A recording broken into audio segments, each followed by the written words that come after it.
You don't belong here. Stay in your lane.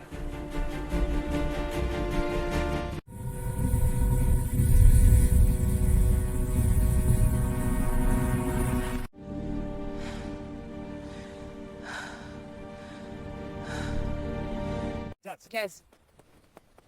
This is critical evidence. We need to secure the area immediately. Stop it! What are you doing with me? Are you mad? Get your hands on the hood! I don't care who you are! Know your place. You're under arrest. Ma'am, I said get your hands on the hood, now. The officer's voice cut through the desert air like a whip crack.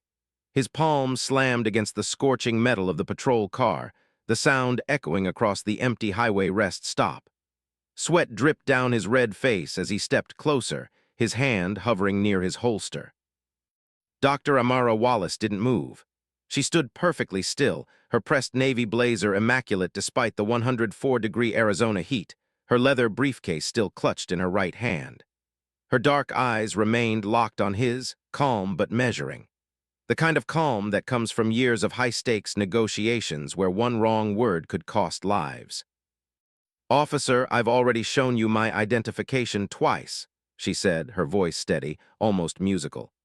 "I'm simply trying to reach my rental car and continue to my destination." "I don't care what you say you are," the officer sneered, his name tag reading MORRISON glinting in the harsh sunlight. "You match the description of a suspect. Multiple reports of a black female, your height, your build, driving erratically. Now put your hands on the vehicle before I make you." Behind them, 3 other travelers had stopped. An elderly white couple stood frozen by their RV. A young man with his phone already out, recording. A woman with 2 children ushering them back toward the restroom building. Amara's jaw tightened almost imperceptibly. She'd been here before. Not this exact moment, but variations of it. In boardrooms where she was the only black woman. In first-class lounges where she was asked to show her boarding pass 3 times. In conference rooms in Geneva, Moscow, Lagos, where men twice her age assumed she was someone's assistant. But this was different. This was dangerous. "I need you to understand something," she began, setting her briefcase down slowly, deliberately. "I am currently on official business that requires—" "I don't care if you're on your way to the moon," Morrison interrupted, moving closer. His partner, a younger officer named Chen, shifted uncomfortably near the second patrol car but said nothing. "You're going to comply with a lawful order or you're going under arrest for obstruction."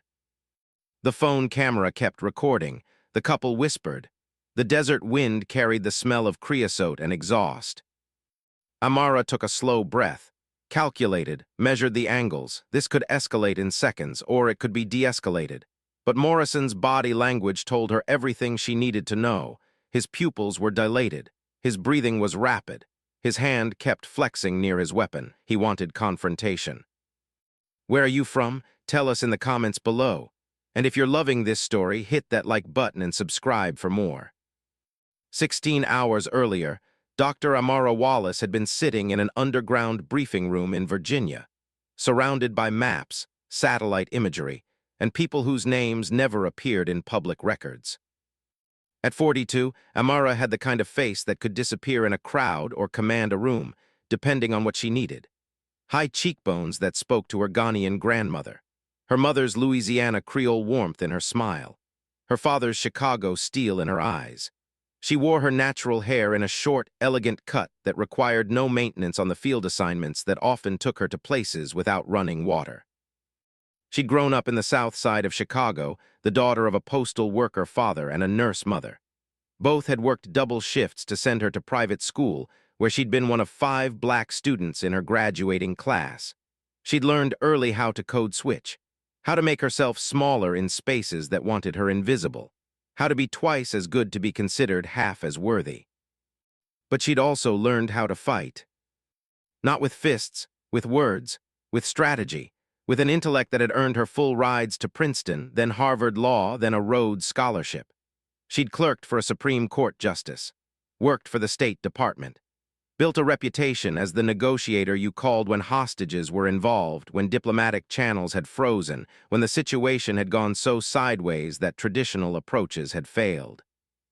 She spoke 6 languages fluently, had negotiated releases in 17 countries, had sat across from warlords, cartel leaders, corrupt officials, and terrorist commanders, had walked out of rooms where everyone else said there was no deal to be made, with signed agreements and freed prisoners. Her assistant, Marcus Chen, no relation to Officer Chen in Arizona, had worked with her for 8 years. He'd been a Marine intelligence officer before joining State Department security. He knew how to read a situation, how to position himself so threats had to come through him first. Her mentor, Ambassador Patricia Okonkwo, had been the first black woman to serve as ambassador to 3 different nations. Patricia had taught Amara that excellence was expected, but also that she'd have to prove it in every single room she entered, no matter how many times she'd already proven it before. And then there was her husband, Jonathan, a trauma surgeon at Johns Hopkins. They'd met during a medical crisis in Sierra Leone, when Amara had been negotiating with rebels who'd taken a clinic hostage, and Jonathan had been one of the doctors inside. He'd watched her talk their way out of a situation where armed teenagers were holding scalpels to doctors' throats. He'd proposed 3 months later. Their daughter Zoe was 16 now, brilliant and fierce, and terrified every time her mother left on assignment. "Promise me you'll be careful," Zoe had said the morning before, helping her mother pack. "Always am, baby," Amara had replied, kissing her forehead. But careful didn't always matter when the danger came from unexpected directions. The briefing that morning had been about a situation in New Mexico. A domestic extremist group had been making threats. Intelligence suggested they had inside information about federal facility locations. Amara's job was to meet with an undercover asset, assess the credibility of the intelligence, and report back. Simple, routine. She'd done variations of this assignment 40 times. She'd flown commercial from D.C. to Phoenix, rented a car under her own name.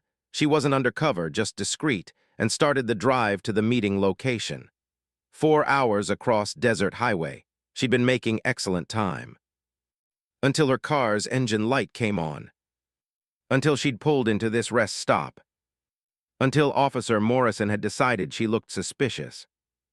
"I'm asking you one more time," Morrison said, and now his hand was actually on his weapon, unsnapped holster, fingers curled around the grip. Hands on the hood. Amara's training kicked in, multiple threat assessment protocols running simultaneously in her mind. She could comply and de-escalate. She could invoke her federal credentials more forcefully. She could call this in. Each option had risks. But Morrison was already moving. He grabbed her shoulder, spinning her around with enough force that she stumbled against the patrol car. The metal was so hot it burned through her blazer. She gasped, tried to pull back, and Morrison interpreted it as resistance. "Resisting arrest," he shouted, and suddenly his hand was on the back of her neck, forcing her down, and her face was inches from the hood, and the heat was searing, and she could hear the young man with the phone shouting, "Hey! Hey, she's not resisting." Officer Chen finally moved forward. "Morrison, maybe we should." "Stay back," Morrison barked. "I've got this under control." But he didn't, because Amara, even with her face near burning metal, even with a 200-pound man's hand on her neck, was already 3 moves ahead. Her left hand moved to her blazer's inner pocket, slowly, deliberately, where her phone was, where her direct line credentials were. "Do not reach for anything," Morrison screamed, and now his weapon was drawn, actually drawn and pointed, and the woman with the children screamed, and Officer Chen was saying, "Whoa, whoa, whoa," and the elderly couple was backing toward their RV. "My phone," Amara said, her voice strained but clear. "I need to make one call, and this entire situation will become very clear to you. You're not calling anyone. You're under arrest for..." "For what?" Amara's voice cut through, sharp now, the diplomat tone replaced with something harder. "For existing while black, for driving through your jurisdiction, for standing at a rest stop." Morrison's face went purple. "For matching a suspect description, for failure to comply, for resisting." I have not resisted anything. I have been calm, compliant, and clear. You have escalated a non-situation into an illegal detention, and if you do not allow me to make one phone call in the next 30 seconds, you are going to face consequences you cannot begin to imagine. Something in her voice made Morrison pause, not the words themselves, but the absolute certainty behind them. The tone of someone who'd negotiated with people far more dangerous than him, who'd sat in rooms where real violence was on the table and talked her way out. But his ego was bigger than his survival instinct. Threatening a police officer, that's another charge. He reached for her wrist, and Amara made a decision. She went completely limp. Not resistance, complete non-resistance, every muscle relaxed, dead weight. A technique she'd learned from civil rights veterans, make them work for it, make them show exactly what they're willing to do. Morrison hadn't expected it. He stumbled, trying to hold her up, and in his confusion, Amara's hand slipped into her pocket and emerged with her phone. She hit one button, speed dial, encrypted line. The call connected in less than 2 seconds. "Dr. Wallace?" The voice on the other end was crisp, professional, immediately alert. It was Sarah Mitchell, Senior Operations Officer at the State Department's Diplomatic Security Command Center. They'd worked together for 6 years. "Sarah," Amara's voice was strained but clear, even as Morrison tried to grab the phone from her hand. "I need you to implement Protocol Falcon 7. Location is Interstate 10 rest stop, mile marker 178, Arizona. Local law enforcement has initiated unlawful detention. Badge number." She squinted at Morrison's chest. 2847. Officer name Morrison. "I need immediate verification of credentials, sent to local PD dispatch, and direct chain of command notification." There was a half-second pause. Then Sarah's voice came back, all business now, crisp with purpose.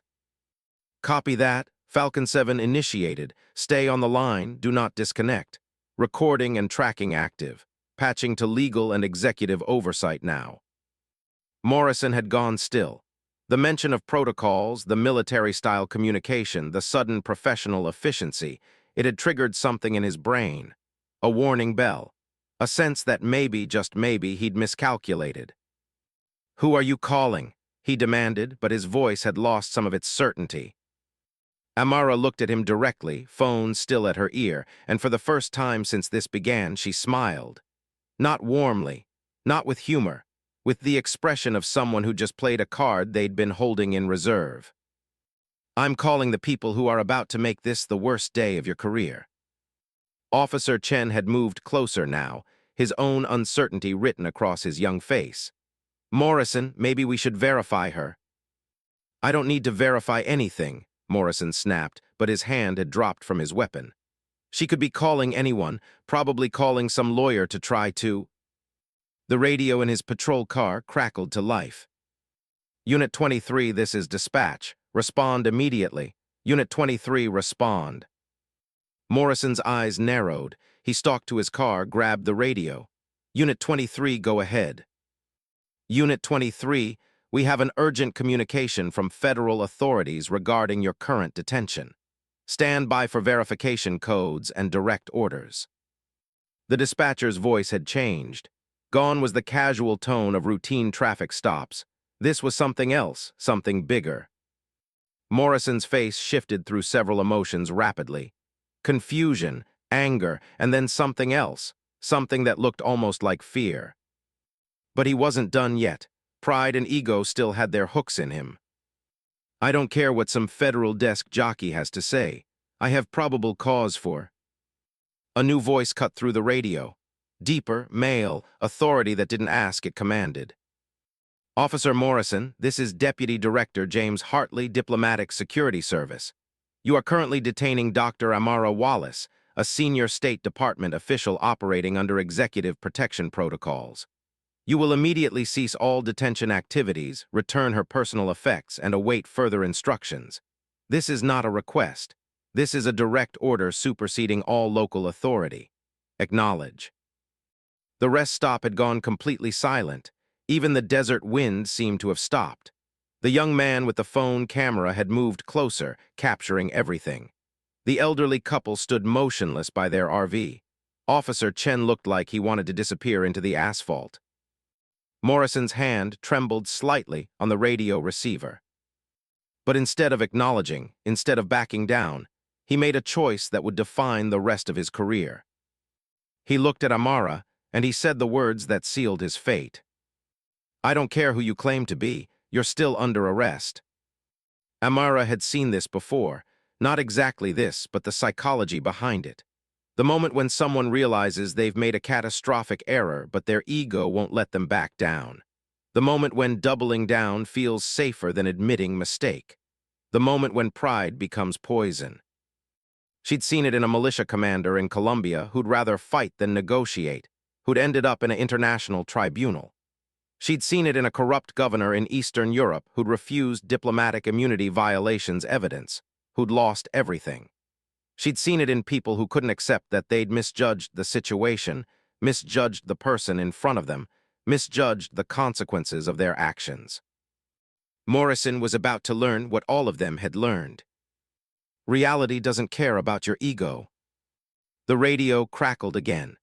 Deputy Director Hartley's voice had dropped into a tone that made veteran law enforcement officers stand straighter. "Officer Morrison, I'm going to explain this once, and only once, so I want your full attention." Each word was carved from ice. "Dr. Wallace has diplomatic credentials that supersede state and local authority in matters of national security. She is currently on assignment involving classified intelligence. Your detention of her has already triggered a national security incident report. Your refusal to comply with a direct federal order is being recorded and will be submitted to your department head, your sheriff, your state police commissioner, and if necessary, the FBI. You have 10 seconds to release her and step back, or I will personally ensure that by end of business today, you are suspended pending federal investigation. Do you understand? 10 seconds starts now." The silence that followed was crushing.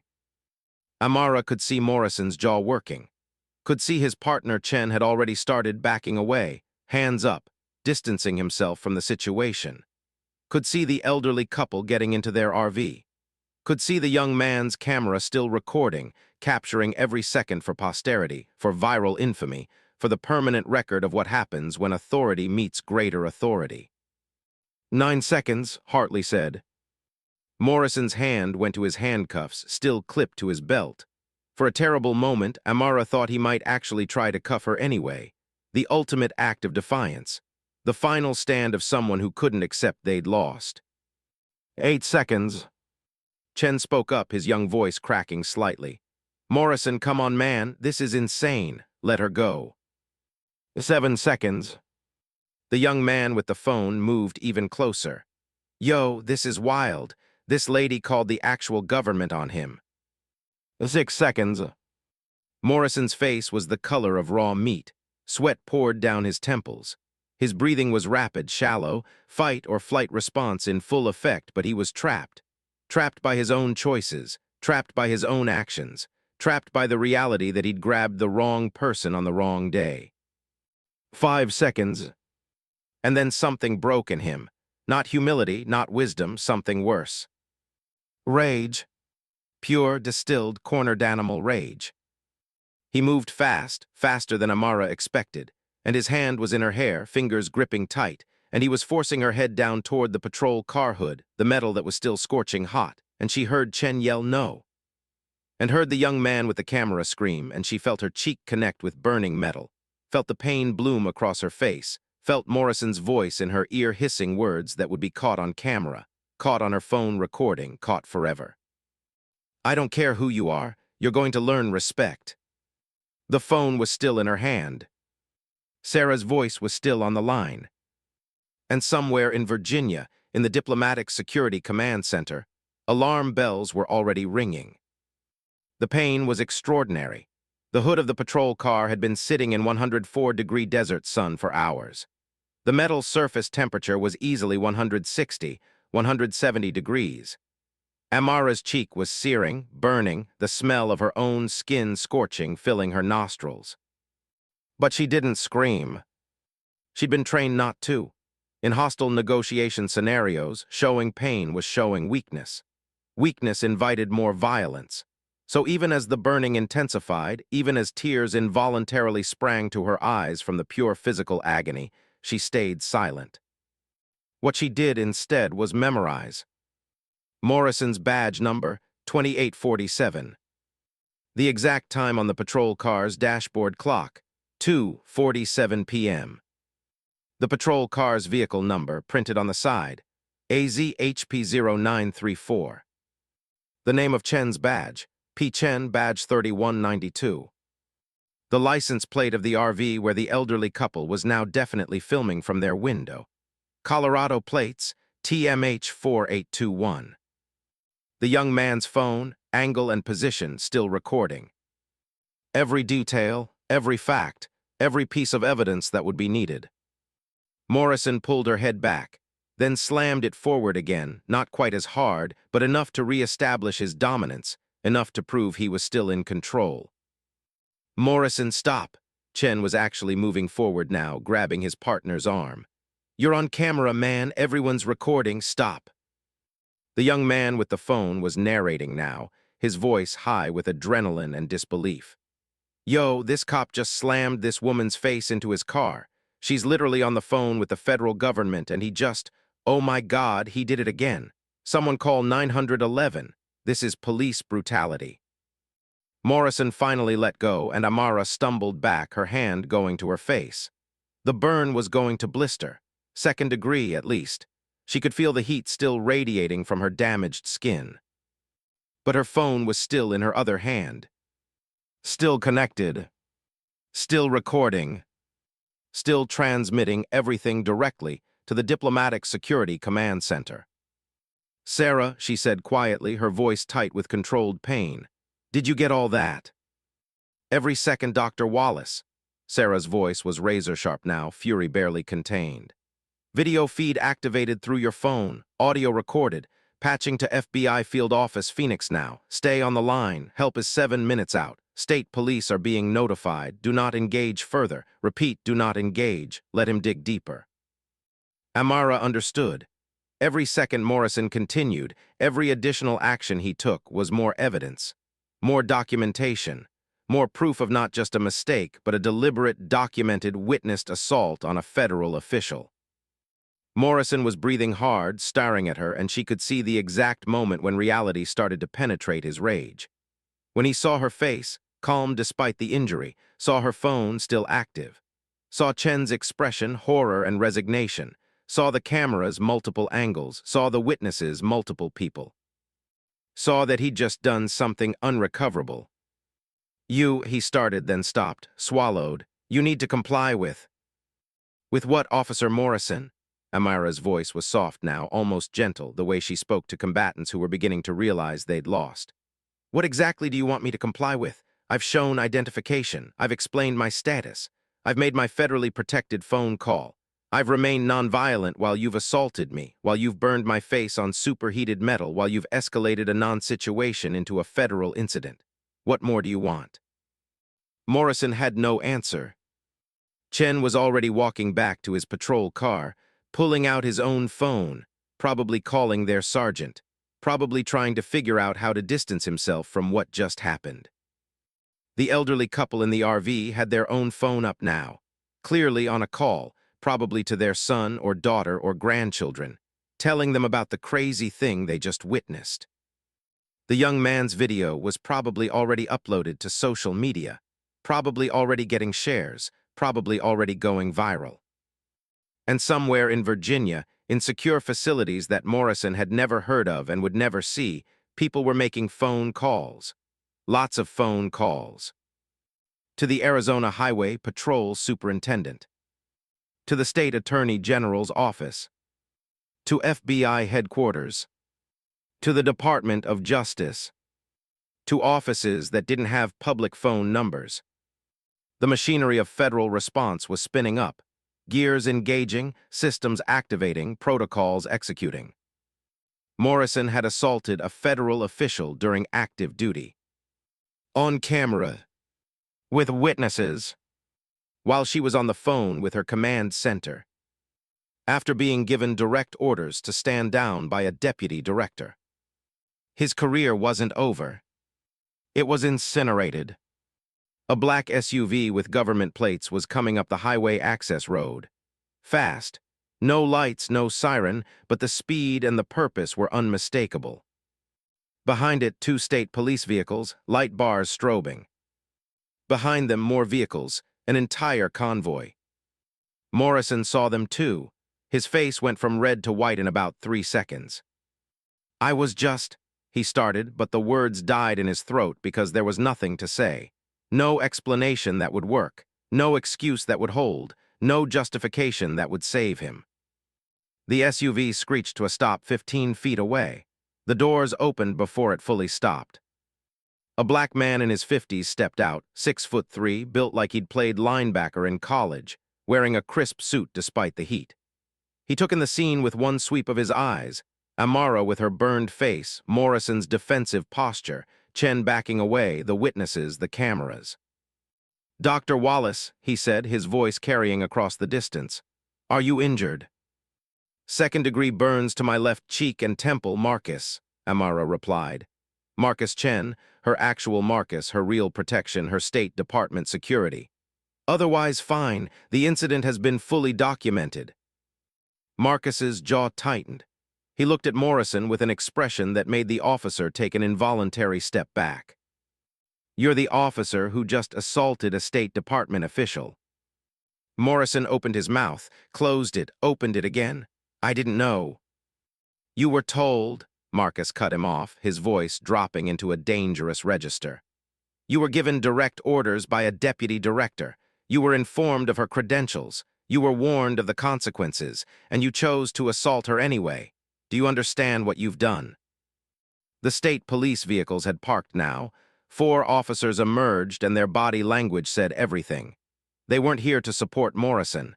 They were here to control the situation, to document, to investigate. One of them, a sergeant with gray hair and weathered face, walked directly to Morrison. "Badge and weapon now." Morrison's face went through several more color changes. "Sarge, I can explain." "Badge, weapon now." No room for argument, no space for explanation. Morrison's hands shook as he unclipped his badge. As he removed his service weapon, ejected the magazine, cleared the chamber with muscle memory that was now useless. The sergeant took both items, handed them to another officer. Then he turned to Amara. "Ma'am, I'm Sergeant Rodriguez, Arizona Highway Patrol. On behalf of the state of Arizona and my department, I sincerely apologize for what has occurred here. We'll need your full statement, and I want to assure you that this will be investigated with complete thoroughness." Amara nodded, her hands still on her burned face. "Thank you, Sergeant. I appreciate that. I'll be happy to provide a full statement after I receive medical attention." "Of course," Rodriguez gestured to one of his officers. "Matthews, call for paramedics now." But Marcus was already opening the SUV's back door, revealing a full medical kit. "I've got it, Sergeant. I'm trained in field medicine. Dr. Wallace, let me take a look." As Marcus gently examined her face, applying burn gel with practiced efficiency, Amara watched Morrison. Watched the complete collapse of his reality. Watched Officer Chen giving a statement to state police, clearly throwing his partner under every available bus. Watched the young man with the camera talking excitedly to a state trooper, showing his footage. Watched the elderly couple from the RV walking over, the woman saying loudly, "We saw everything. That officer was completely out of line." She didn't do anything. Watched justice beginning to unfold. But this was just the beginning. The paramedics arrived 16 minutes later, by which time Morrison had been placed in the back of a state police vehicle, not under arrest yet, but definitely detained. Chen had been separated for independent questioning. The rest stop had been secured as a crime scene. And Amara's phone had rung 4 times, with calls from increasingly senior officials. The first had been from Ambassador Patricia Okonkwo, her mentor, her friend, her fiercest advocate. "Amara, baby girl, are you okay?" Patricia's Ghanaian accent always thickened when she was emotional. "I just got briefed on what happened. I'm on the phone with State Department legal right now. We're going to bury them." The second call had been from the State Department's legal counsel, confirming that all recordings had been secured, that multiple charges were being prepared, and that the Attorney General's office had already been briefed. The third had been from her husband, Jonathan, his surgeon's calm cracking with fear and fury. "Are you hurt? Tell me the truth. Should I fly out there? Amara, talk to me." "I'm okay, John," she'd said, and hearing his voice had almost broken her professional composure. "Burns on my face, but I'm okay. I'll be home soon." The fourth call was the one that made even the state police sergeant straighten up. Because the caller ID read, "Executive. Department of Defense, executive level." Amara answered, and Marcus immediately moved closer, his body language shifting into full protection mode. "Dr. Wallace," the voice on the other end was instantly recognizable. Secretary of Defense Linda Hartwell, one of the most powerful women in the United States government, a former four-star general, a legend. "I've been briefed on the situation. Are you able to continue your assignment?" Amara blinked. Of everyone who'd called, only the secretary was asking about the mission. Everyone else was asking about her, about justice, about consequences. But the secretary understood. The assignment still mattered. The intelligence still mattered.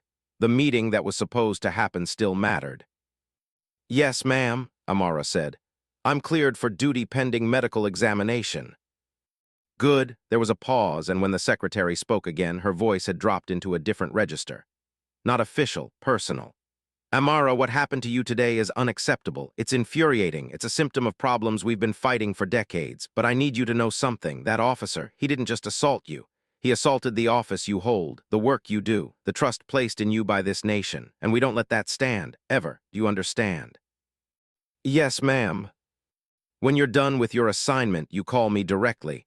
We're going to have a conversation about institutional changes, about protection protocols, about making sure this never happens to any of our people again.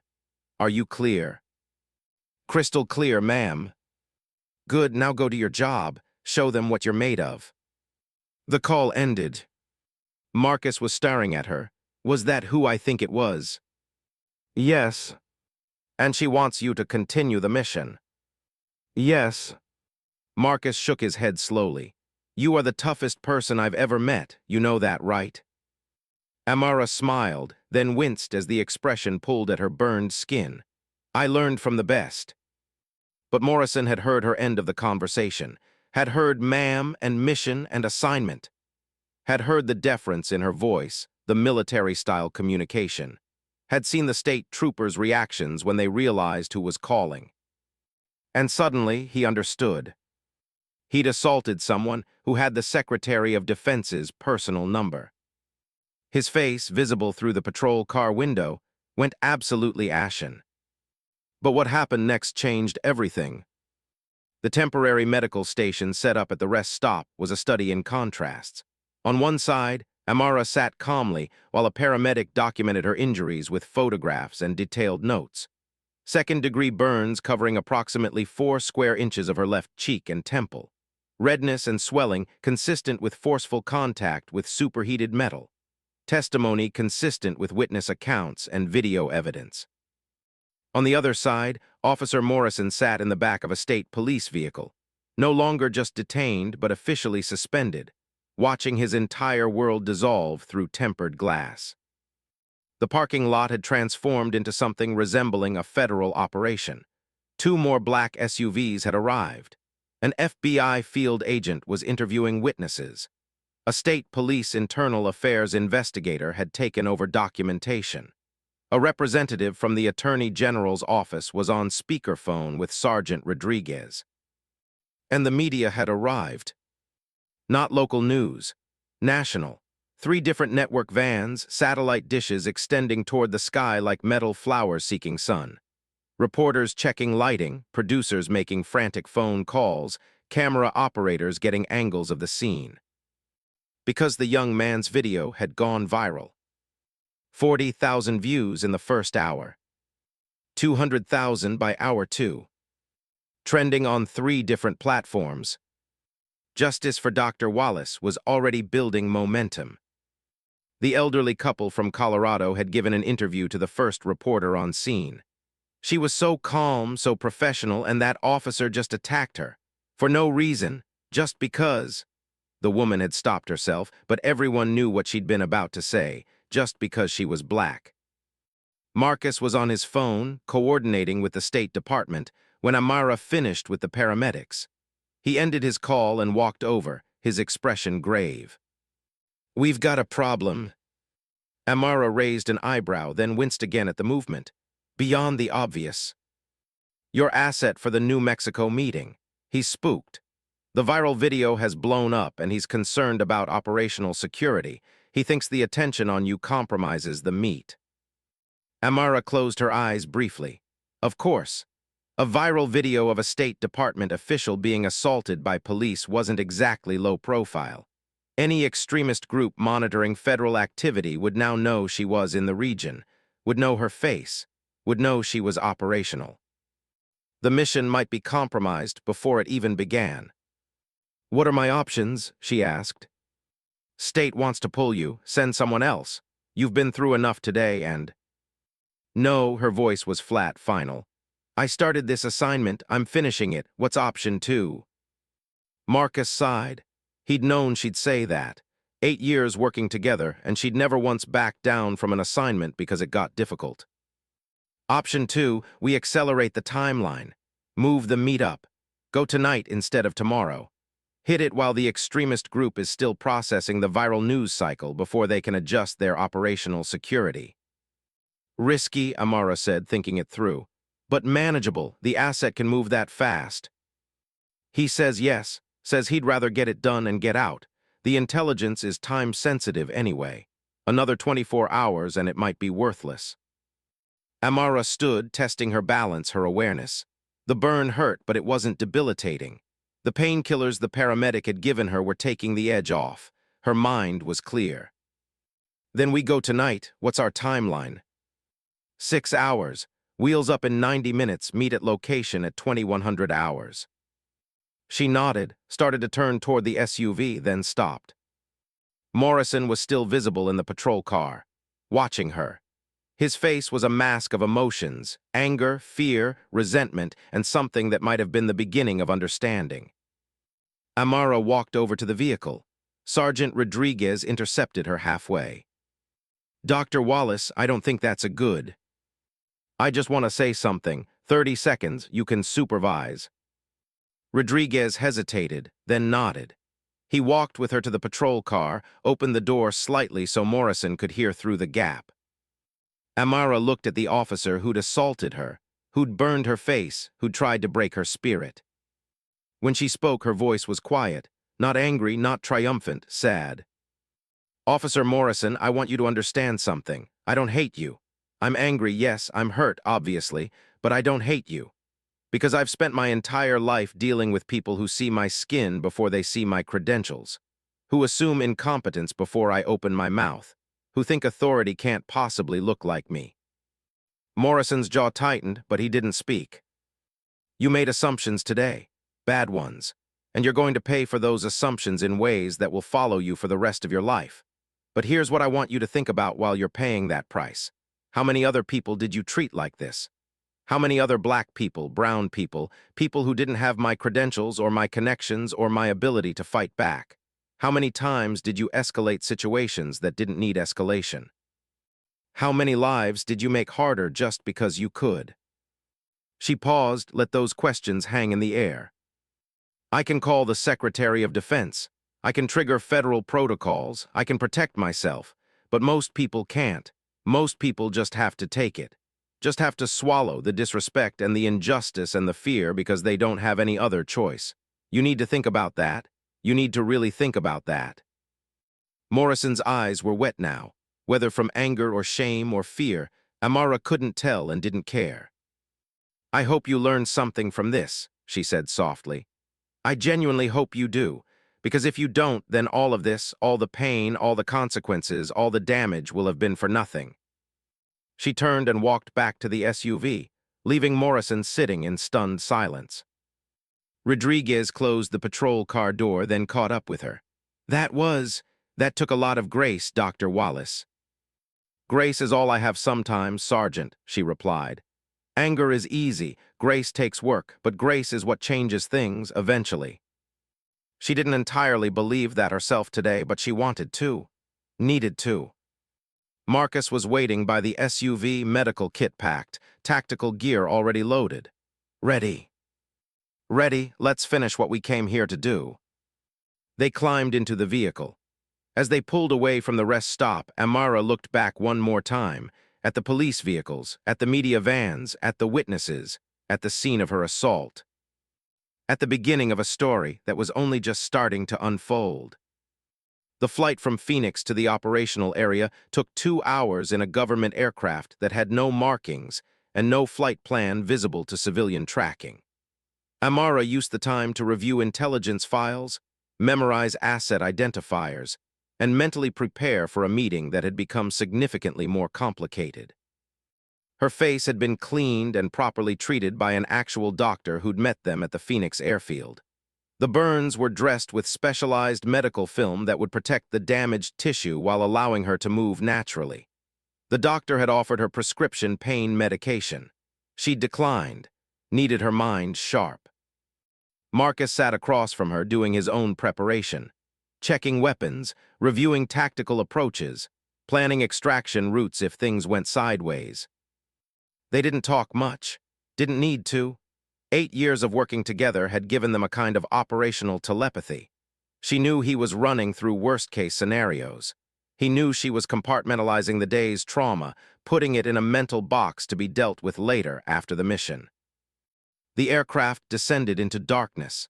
They landed at a private airstrip that belonged to a rancher who'd been cooperating with federal authorities for 3 years. His land bordered the area where the extremist group had been operating. A nondescript pickup truck waited for them. Marcus drove. No GPS, no electronic trail. Old-school navigation with paper maps and landmark recognition. The asset had chosen the meeting location, an abandoned church 40 miles from the nearest town, remote enough for privacy, exposed enough that no one could approach without being seen. They arrived 30 minutes early, standard protocol. Marcus swept the location, empty, no signs of tampering, no electronic surveillance. Amara set up in the church's small office, a room with one entrance, clear sightlines, defensible if necessary. At 2100 hours exactly, headlights appeared on the dirt road. One vehicle, consistent with the asset's description. It parked 50 yards away, cautious, professional. A man got out. Mid-40s, white, average build, wearing work clothes that would blend in anywhere in rural New Mexico. He approached slowly, hands visible, aware that Marcus was covering him from a position Amara couldn't see but knew was there. "Dr. Wallace," the man called out when he was 20 feet from the church entrance. "Come in, Mr. Peterson." She used the asset's cover name. His real identity was classified even from her. He entered the church, his eyes adjusting to the low light from battery-powered lamps Amara had set up. He saw her face, the obvious injury, and stopped. "I saw the video," he said quietly. "I almost called this off." "I'm glad you didn't. We're here, let's get this done." He nodded, moved to the chair across from her. For the next 45 minutes he talked, gave her information that had taken him 2 years to gather. Names, locations, connections between the domestic extremist group and a broader network that had law enforcement infiltration, details about planned actions, evidence of weapons stockpiling.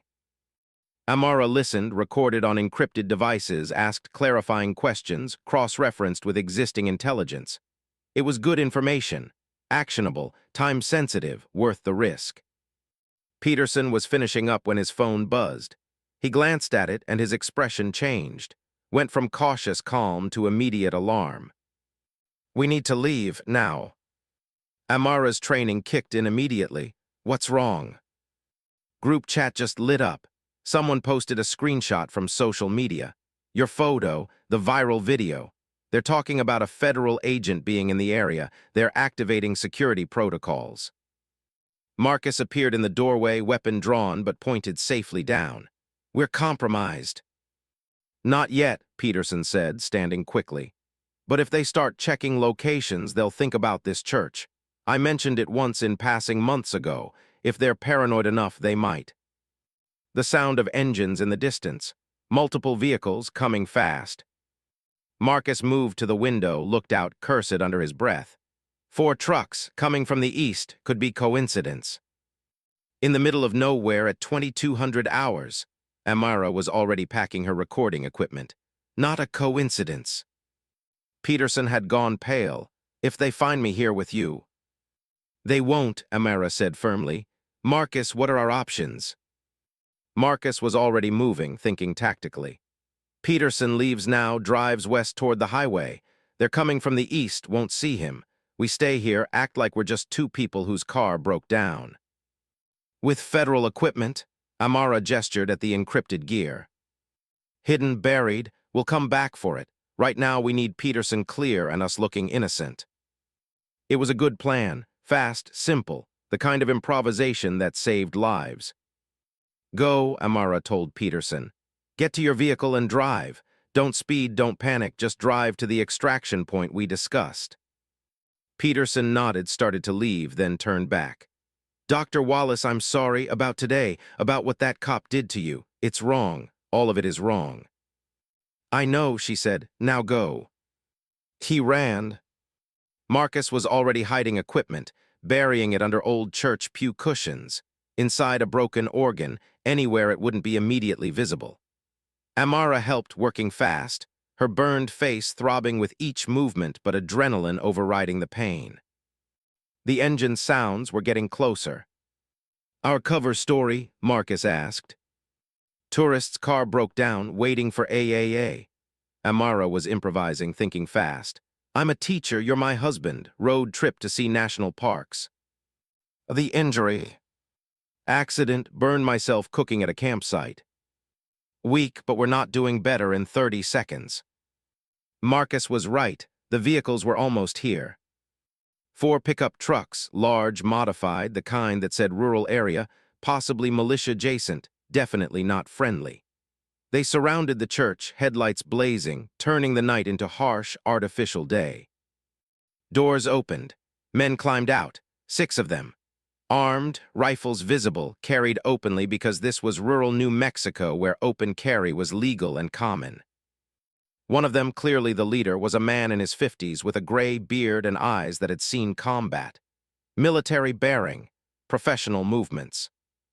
He approached the church entrance but didn't enter. Smart, tactical.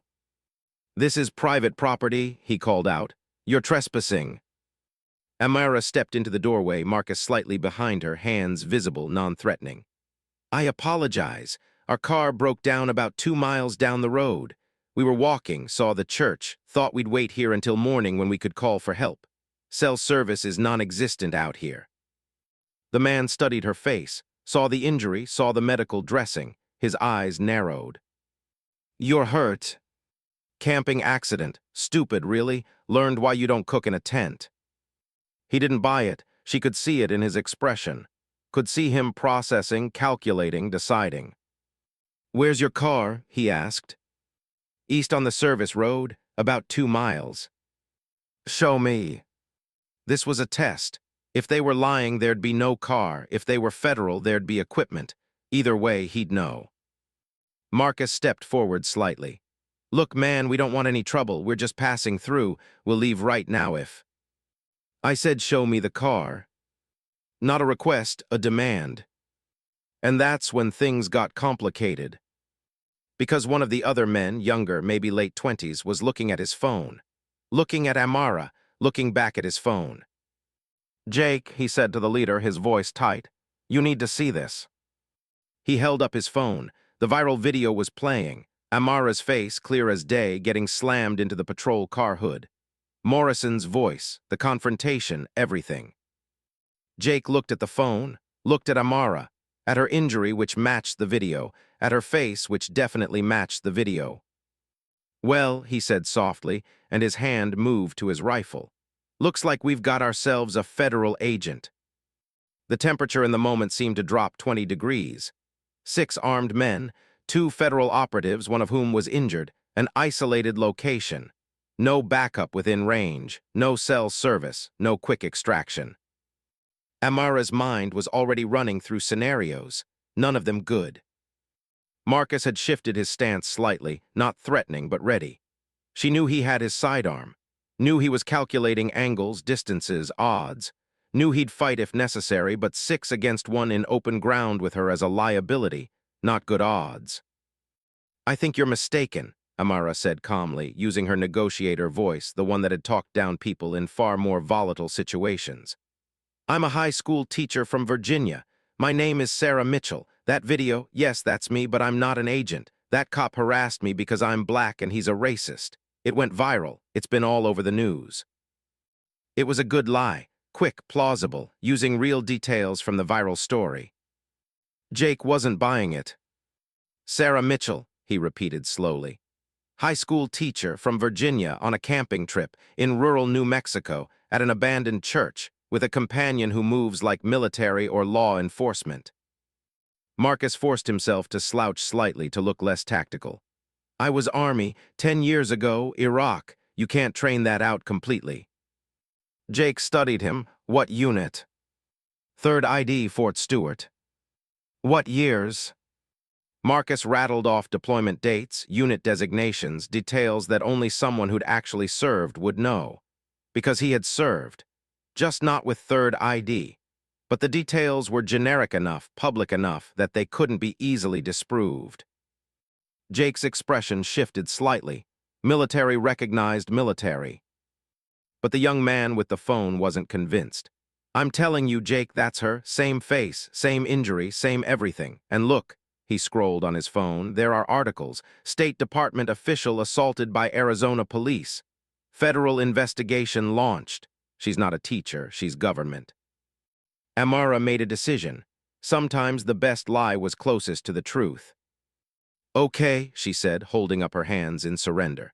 "You're right, I'm not just a teacher, I work for the State Department, but I'm not investigating you or your group or anything you're doing. I was on assignment in Arizona. That cop assaulted me. It went viral. I'm trying to get home quietly without being recognized everywhere I go. That's all." Partial truth, the best kind of cover. Jake considered this. "What kind of State Department work?" "Diplomatic services. I help facilitate communications between." "She's a negotiator," the young man interrupted, still scrolling. "Says here she's negotiated hostage releases, diplomatic incidents, high-level stuff." Jake's eyes hardened. "And you just happened to be passing through New Mexico, just happened to break down near this specific church, just happened to be here the same night we're running a security check." The coincidences were stacking up. Too many, too convenient. Amara needed a new approach. "What do you want?" she asked directly. "You've got 6 armed men and we've got nowhere to go. You've identified me. What happens now?" Jake appreciated directness. She could see it in the slight relaxation of his shoulders. "Now we figure out if you're a threat, if you're here gathering intelligence on us, if you're part of some federal operation to infiltrate or investigate." "I'm not." "You'll forgive me if I don't take your word for it."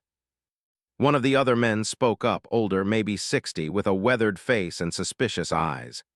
"Jake, we should call this in, get guidance. This is above our pay grade." "Call who?" Marcus asked, his voice carefully neutral. The older man smiled without humor. "People you really don't want to meet." This was escalating wrong. Amara needed to pivot, to take control of the narrative, to turn this from confrontation into conversation. "Look," she said, "I understand your concerns. You're clearly organized, clearly security conscious, clearly operating with some kind of mission or purpose. I respect that. But I'm telling you the truth when I say I'm not here about you. I don't even know who you are. I was assaulted by a cop. It went viral. I'm trying to keep a low profile while I finish getting home. That's it." "Prove it," Jake said. "How?" "Show me ID, real ID, not covered documents." This was the trap. Real ID would confirm her federal status, would give them her real name, would connect her to classified operations, would potentially compromise active missions. But refusing would confirm she was lying, would escalate the situation, would likely end with her and Marcus detained or worse. She was calculating responses when her phone rang. In her pocket, loud in the desert silence. Everyone froze. Jake's hand tightened on his rifle. Don't answer that. The phone kept ringing. I have to answer it, Amara said carefully. If I don't, the people calling will assume I'm compromised. They'll initiate protocols. You don't want those protocols. What protocols? The kind that involve federal agencies tracking my phone signal. The kind that involve questions about why I'm not responding. The kind that bring attention you really don't want. Jake's jaw worked. He was smart enough to understand the implications, but also smart enough to be skeptical. Put it on speaker, he ordered. Amara pulled out her phone slowly, looked at the caller ID. Her heart sank. Because the call wasn't from Marcus's team, or from State Department operations, or from anyone she could easily explain. The caller ID read, ZOEBELL with a bell emoji. Her daughter. Her 16-year-old daughter, who had no idea her mother was in a standoff with potentially dangerous extremists in the middle of the New Mexico desert. Speaker, Jake repeated. Amara had no choice. She answered, kept her voice calm. Hey, baby. Mom, Zoe's voice was bright, young, completely oblivious to the danger. Mom, oh my God, I saw the video. Are you okay? Everyone at school is talking about it. It's like everywhere online. Dad said you were fine, but your face, Mom, that cop hurt you. Are you okay? Amara's throat tightened. Hearing her daughter's voice, the concern, the fear beneath the excitement, the love, it cracked something in her professional armor. I'm okay, sweetie. Just a burn, it's being treated, I'm fine. Where are you? Are you coming home? Dad said you might have to finish some work thing, but Mom, seriously, after what happened, can't you just come home? Jake was listening. All of them were listening. To a teenage girl worried about her mother, to genuine concern, to a conversation that couldn't be faked. I'll be home soon, Amara said, her voice thick with emotion she couldn't quite control. I promise, 2 days, maybe 3. Mom, are you crying? What's wrong? Is something else happening? No, baby, I'm just tired. Today was hard, but I'm okay. I promise I'm okay. You don't sound okay. Amara closed her eyes briefly. Her daughter knew her too well, could hear through the professional facade to the fear underneath. Zoe, I need you to do something for me. Can you do that? Anything. I need you to trust that I'm safe, that I'm with good people, that I'm going to be home soon. Can you trust me on that? There was a pause, then Zoe's voice came back, quieter, more mature than her years. Mom, if you're in trouble, you can tell me. I'm not a kid anymore. I can handle it. And there it was, her brilliant, perceptive daughter reading between the lines, hearing what wasn't being said. I know you can handle it, Amara said softly. But I'm telling you the truth. I'm okay. I'm safe. I'll call you tomorrow. I love you more than anything in this world. I love you too, Mom. Please be careful. Always. The call ended. Silence in the desert. 6 armed men staring at a federal agent who just had a conversation with her daughter, who'd shown vulnerability, who'd shown humanity. Jake's expression had changed, not softened exactly, but shifted, uncertainty where there had been suspicion. That was your daughter, he said. It wasn't a question. Yes. 16. Yes. He nodded slowly, looked at his men, looked back at Amara. You're a mother's. I am. Another long moment. Then Jake lowered his rifle, not all the way, but down from ready position. I've got a daughter too, he said quietly. 17. She worries about me the same way yours worries about you. And suddenly the dynamics had shifted. Not friends, not allies, but humans, parents, people who loved their children and were loved in return. I'm not your enemy, Amara said.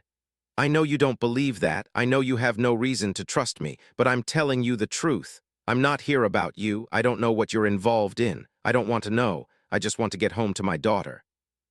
Jake studied her for what felt like an eternity. Then he made a decision. Get in your vehicle and leave. Now, don't come back to this area. Don't report this encounter. We were never here. You were never here. Understood? Amara nodded slowly. Understood. And Dr. Wallace, Jake's voice was harder now. If I find out you lied to me, if I find out this was some kind of operation, there will be consequences. We have resources, we have reach. We protect our people. I understand. Good, now go. Marcus was already moving toward their truck, keeping his movements slow, non-threatening. Amara followed, every instinct screaming that this was a trap, that they'd be shot the moment they turned their backs. But no shots came. They reached the truck, got in. Marcus started the engine. As they drove away, Amara looked in the side mirror. Jake and his men were still standing there, watching, rifles ready but not raised. They'd made it. Barely. They drove in silence for 20 minutes, getting distance, watching for tails, running evasion protocols even though they didn't think they were being followed. Finally, when they were back on paved roads with cell service, Marcus spoke. That was the closest call I've ever had in 8 years with you. Amara was shaking now, adrenaline crash setting in. Your daughter saved our lives. Zoe doesn't even know it. We're not telling her.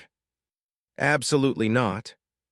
They drove for another hour to a safe house, a bland suburban home in Albuquerque that served as a federal operations staging area.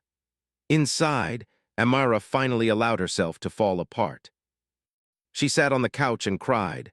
Not dramatic, not loud, just quiet tears for everything that had happened in the past 18 hours. The assault, the burn, the viral video, the standoff, the fear, the exhaustion.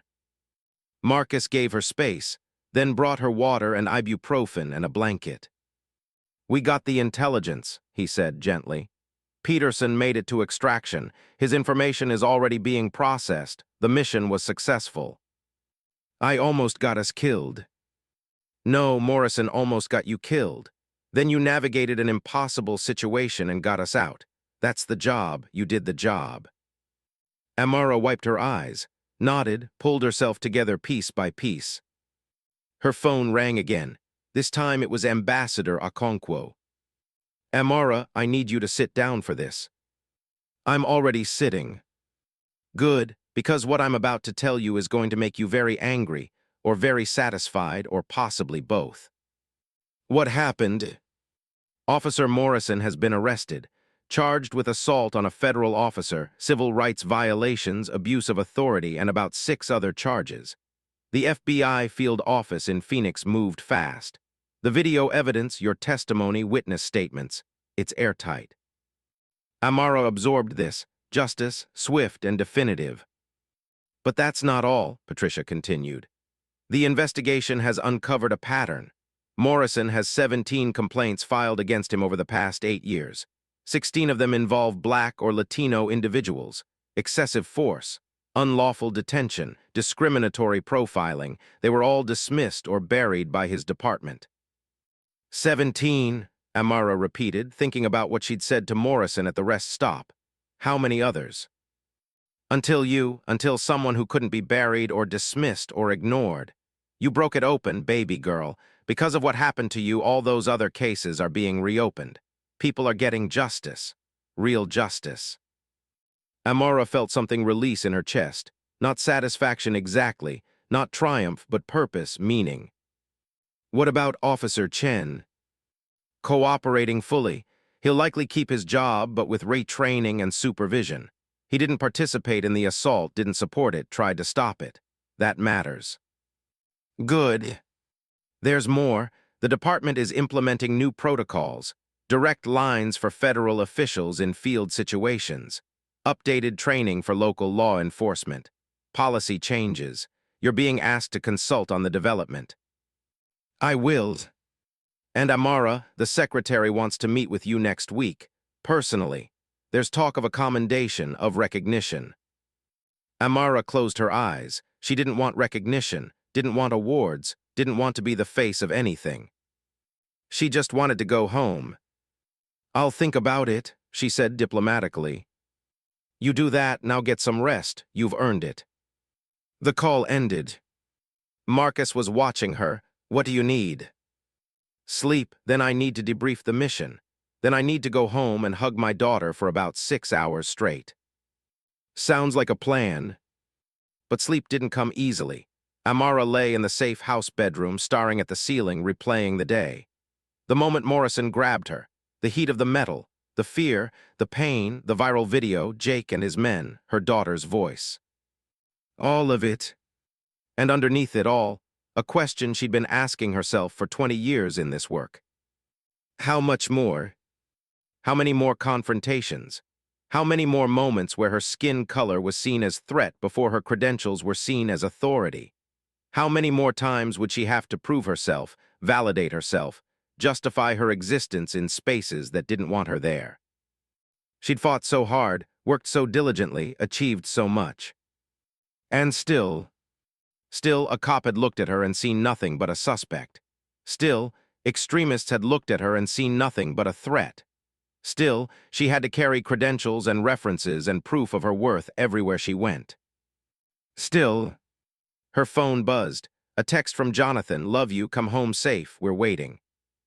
Another from Zoe, "Mom, seriously, you better call me tomorrow and eat something. You always forget to eat when you're stressed." Another from Patricia, "Proud of you, daughter. Always have been, always will be." Amara smiled despite everything, found comfort in the love surrounding her, in the people who saw her, really saw her, beyond the obstacles and challenges.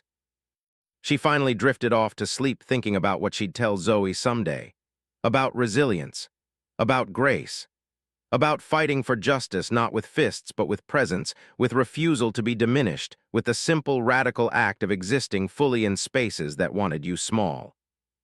About being powerful not despite who you are, but because of it.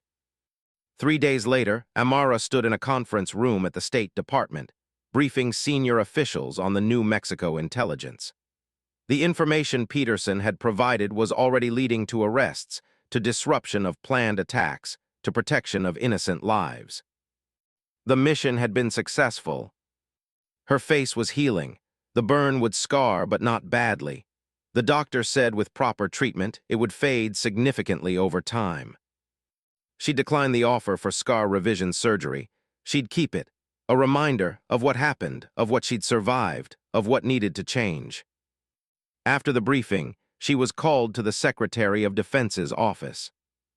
Secretary Hartwell stood when Amara entered, a rare gesture of respect from someone who rarely stood for anyone. "Dr. Wallace, sit, please." Amara sat. "I've read the reports, all of them. The assault, the mission, the standoff, the resolution. You performed exceptionally under circumstances that would have broken most people."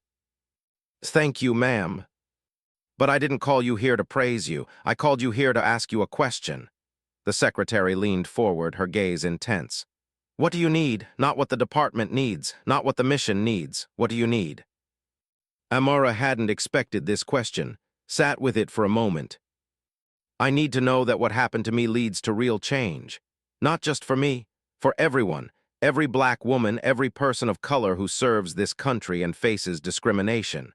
I need systems that protect, policies that work, training that transforms. I need it to mean something." The secretary nodded slowly. "Then help me build it. I'm creating a task force on discrimination and bias in federal local law enforcement interactions. I want you to lead it. Full authority, real budget, mandate to implement changes across all agencies." Amara stared. This wasn't a consolation. This was power, real power to change systems. "And if I say yes, what happens to my field work, my negotiations?" "You keep doing them, but you also build something that outlasts any single mission. That protects the people who come after you. That ensures your daughter's generation doesn't face what you faced." "For Zoe, for all the daughters." "I'll do it," Amara said. The secretary smiled. "I knew you would." 6 months later, Dr. Amara Wallace stood at a podium in front of 200 law enforcement officers, federal agents, and policymakers. Her scar was visible, faded but present, a testament to the journey that had brought her here. "Change is uncomfortable," she began, her voice carrying across the room. "Especially when it asks us to examine our biases, our assumptions, our blind spots. But discomfort is the price of progress. And the cost of not changing, that's higher than we can afford." She spoke for 40 minutes. About Morrison, who was currently serving a 3-year sentence and had been permanently barred from law enforcement. About the 16 other victims whose cases had been reopened, many of whom were receiving justice for the first time. About the systemic changes being implemented, mandatory bias training, accountability measures, direct federal oversight protocols. About transformation. In the audience, Officer Chen sat in the front row. He'd reached out to her 2 months ago, asked to meet, apologized for not intervening sooner, for not standing up stronger, for his complicity through silence. She'd accepted his apology and invited him to join the task force's advisory board. People could change. She'd seen it happen. Also in the audience, Sergeant Rodriguez, who'd implemented new training protocols in Arizona based on the task force's recommendations. The young man who'd filmed the viral video, now working with civil rights organizations on documentation training. The elderly couple from Colorado who'd become unlikely advocates for police reform. People she'd never expected to see again, all brought together by a moment of injustice that had sparked a movement for change. After the presentation, Amara took questions. Real questions, hard questions, from officers who were skeptical, from agents who thought the changes went too far, from activists who thought they didn't go far enough. She answered every single one, with data, with compassion, with unwavering commitment to both justice and practical implementation. When it was over, when the last person had filed out, Patricia found her backstage. "You did good, baby girl." "We did good, this is all of us."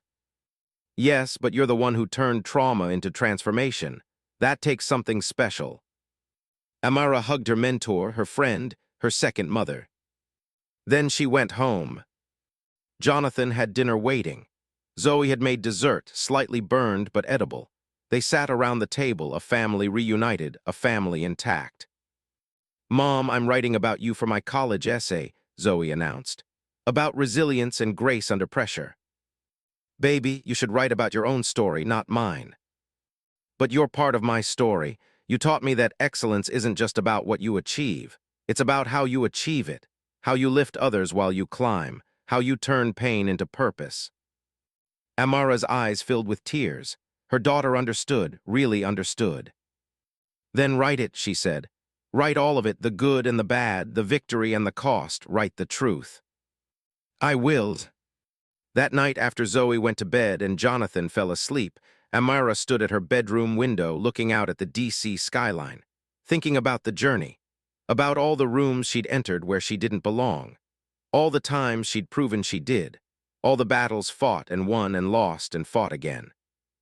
Her phone buzzed, a news alert, another case, another black professional facing discrimination, another fight ahead. She smiled, picked up her phone, started making calls. Because this work was never finished, justice was never complete, change was never final. But every step forward mattered. Every voice raised mattered. Every person who refused to be diminished mattered. She mattered. And she would keep mattering, keep fighting, keep transforming trauma into progress, until the day when her daughter's generation didn't need these battles anymore. Until then, the work continued. And so did she. Where are you from? Tell us in the comments below. And if you're loving this story, hit that like button and subscribe for more.